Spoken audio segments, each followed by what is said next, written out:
Have you ever noticed how quiet the world becomes after loss? Not peaceful quiet, but the kind that feels empty, like the air itself forgot how to hold you. The house sounds the same, yet everything inside it has changed. You still make the morning coffee, but now there's only one cup. And suddenly, every little routine feels like walking through a museum of your old life.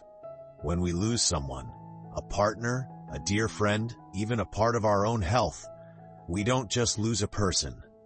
We lose a map, the invisible structure that told us who we were, where we belonged, and what tomorrow might look like.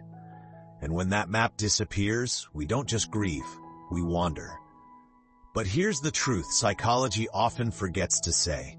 You're not broken. You're simply standing at the edge of a new inner landscape, one your heart has never traveled before. In this video, we'll explore that landscape together, step by step. We'll uncover what really happens inside the mind after loss, why grief sometimes feels endless, and how healing doesn't mean forgetting. It means relearning how to love in a new form. So if you've ever felt like your world stopped but everyone else kept moving, stay with me. Because by the end of this journey, you'll see, loss isn't the end of love.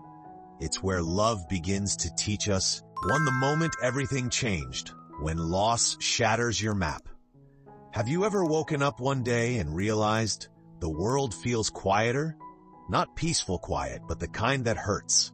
That's how it began for Margaret, a 68-year-old retired teacher.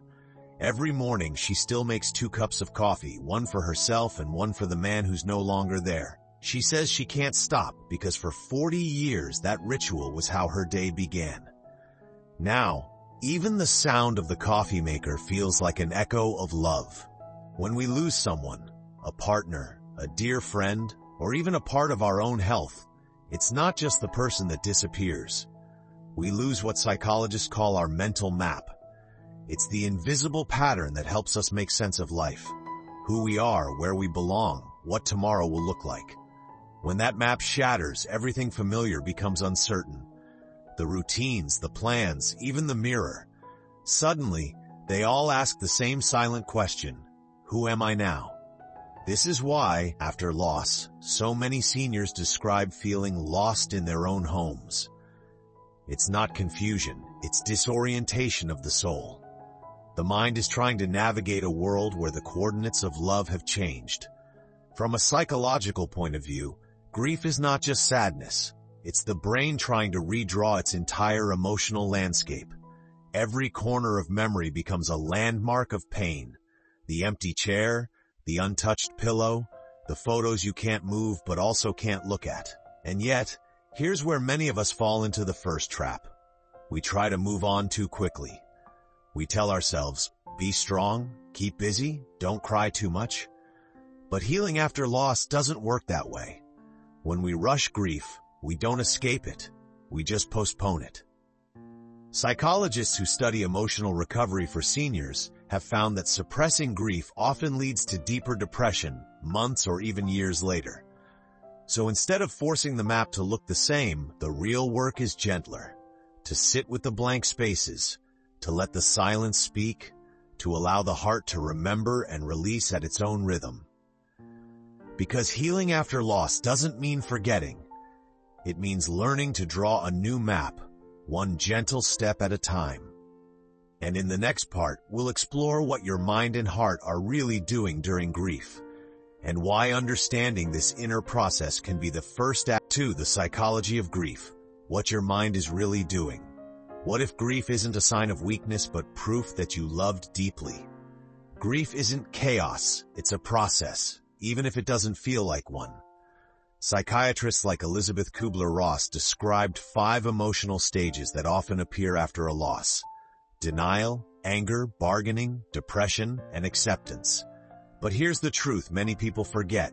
These stages are not a straight line. They're more like waves. Some days you feel calm. The next morning, a song or a smell pulls you right back into tears. And that's not regression. It's your brain trying to make sense of a world that no longer fits your emotional map. When someone we love dies, the brain's hippocampus, the region responsible for memory and safety, still expects their presence. That's why you might hear their footsteps in the hallway, or instinctively turn to call their name. You're not losing your mind. You're experiencing what psychologists call grief hallucinations, a perfectly natural response of a mind searching for safety in the familiar. I once met Robert, a 70-year-old man who kept setting an extra plate at the dinner table for his late wife. For 3 months, he couldn't stop. He said it made the silence less sharp, and when he finally stopped one evening, he cried. Not because he was crazy, but because his brain was beginning to understand the unthinkable, that love had shifted form, not disappeared. This is what grief truly is, love with nowhere to go.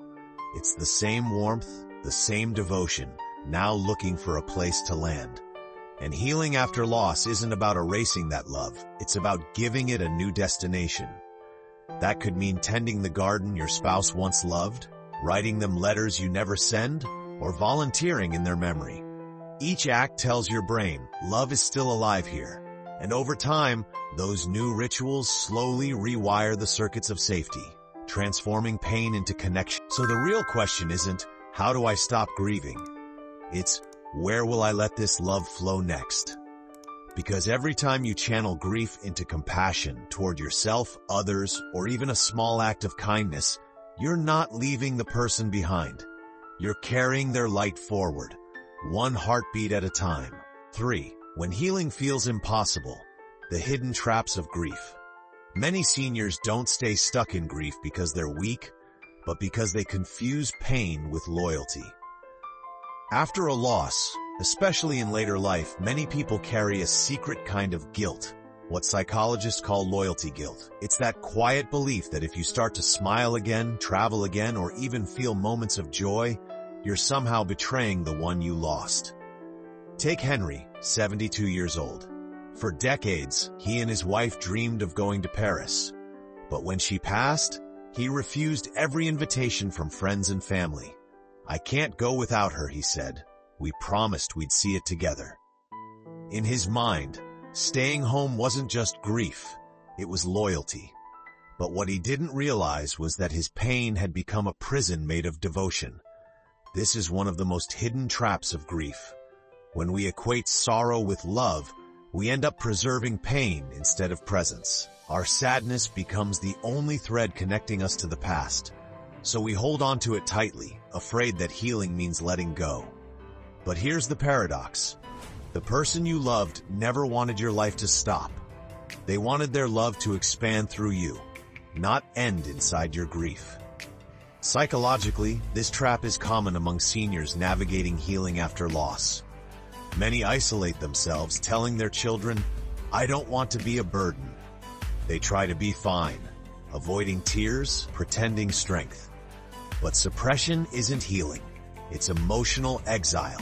True emotional recovery for seniors begins when we stop punishing ourselves. And there's another subtle trap, withdrawal. After loss, people often pull away from their communities, church groups, hobbies, even morning walks, because everything reminds them of what's missing. Yet neuroscience shows that connection is the brain's most powerful antidote to despair. Isolation keeps grief frozen. Connection lets it move. So here's the quiet truth. True remembrance doesn't chain you to pain. It frees you to love differently. Every time you choose to cook their favorite meal, tell their story, or laugh at an old memory, you're not erasing them. You're transforming your bond from presence into legacy. Once you see this, something inside you starts to soften. You begin to ask, what if healing is the most faithful thing I could do? And that question becomes the turning point, the moment your heart starts to find its way home again. In the next part, we'll explore that journey, how to rebuild inner safety and draw a new emotional map. 4. The emotional map back home, rebuilding inner safety. Healing isn't about moving on.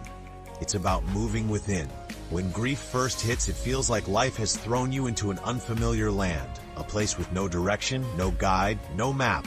But with time and gentle intention, you can begin to draw a new emotional map, one that doesn't erase what was lost, but helps you find home again within yourself. Psychologists like Robert Niemeyer, a pioneer in grief therapy, call this process meaning reconstruction, the act of rebuilding identity and purpose after loss. It's not about getting over it. It's about discovering who you're becoming because of it. And there are 4 quiet landmarks on this inner map, 4 points that can guide you. 1. Acknowledgement. Allow what's real to exist. Before healing after loss can begin, you must give your emotions permission to show up. Write in a journal. Talk out loud. Pray. Cry. Denial is the mind's shield. Acknowledgement is the heart's doorway. When you name what hurts, it loses the power to control you. 2. Expression. Turn grief into movement. Grief carries energy, and energy needs a path. Paint, walk, garden, cook their favorite meal. Even small acts of creation become tiny revolutions against despair. They remind your body, I am still here. Life still flows through me. Connection. Let others hold part of your story. Many seniors pull away after loss, but connection is the brain's antidote to isolation. Find a support group, call an old friend, or join a volunteer circle. You'll realize something profound. Grief shared is grief softened. Healing isn't private, it's communal. 4. Meaning. Transform memory into legacy. Ask yourself, if they could speak now, how would they want me to live? That question alone can shift the direction of your life. Like Evelyn, a 66-year-old mother who lost her son to illness. Instead of closing herself off, she started teaching art classes to underprivileged children, a dream her son once had. She says, each time I see a child paint with joy, I feel my son smiling somewhere in the colors. That's not forgetting. That's love transformed. Each step of this emotional map rebuilds something essential. Safety inside your own skin. It teaches your heart that it can hold love and loss at the same time and still stay open. And slowly, life stops being about surviving the loss and starts being about 5. The gift hidden in grief. Finding peace after loss. What if loss isn't the end of love, but the beginning of wisdom? Carl Jung once wrote that death strips away illusions. What remains is truth. And perhaps that's the quiet gift of grief. When everything we clung to is gone, the routines, the identities, even the comfort of certainty, what remains is something far deeper, the truth of who we really are. For many seniors, facing loss becomes an unexpected doorway into authentic living. You stop pretending that time is endless. You stop fearing solitude. And you begin to see that every moment, even the quiet ones, is holy, simply because it exists. Psychologically, this shift is profound. Jungian therapy teaches that grief isn't meant to destroy us, it's meant to transform us. When someone we love dies, a part of our old self dies too. But what's born in its place is a wiser, softer consciousness, one that understands love not as possession but as presence. Grief in this way is like the tide. It never truly disappears, it just changes rhythm. Some days it rushes in with tears, other days it recedes into silence. But the water never stops being the ocean, just as love never stops being love. And there are small ways to honor this transformation every day. Each morning, close your eyes and whisper a quiet thank you to the one you've lost. Not because you've moved on, but because you're still connected, in gratitude, in memory, in meaning. Then, when you're ready, take a pen and begin writing the next chapter of your story, not without them, but because of them. Ask, what part of their love do I now carry forward? That question alone can turn mourning into movement, absence into purpose. One woman I spoke with said it best after losing her husband of 50 years. At first, I thought grief took him away. But now, I realize it gave me back the part of myself that still knows how to love. And that's the quiet miracle of healing after loss. It doesn't erase the ache, it teaches the heart a new way to breathe. It turns pain into tenderness and memory into meaning. So if your heart still hurts, don't rush it. Sit with it, let it teach you. Because healing after loss doesn't mean the pain is gone. It means the love has learned to breathe differently. If you've watched this far, thank you. It means your heart has been brave enough to walk through the quiet places of loss, and that alone is an act of healing. Maybe today you don't feel over it. Maybe you never will. But that's okay. Healing isn't a finish line. It's a rhythm, like breathing. And somewhere inside that rhythm, love is still alive, still guiding you home. If this video touched something in you, let it keep moving. Share it with someone who might need a little light today. And if you'd like to walk further on this journey, exploring grief, purpose, and the wisdom that comes with age, you can subscribe to this channel. We explore stories that remind you you're never too old to begin again.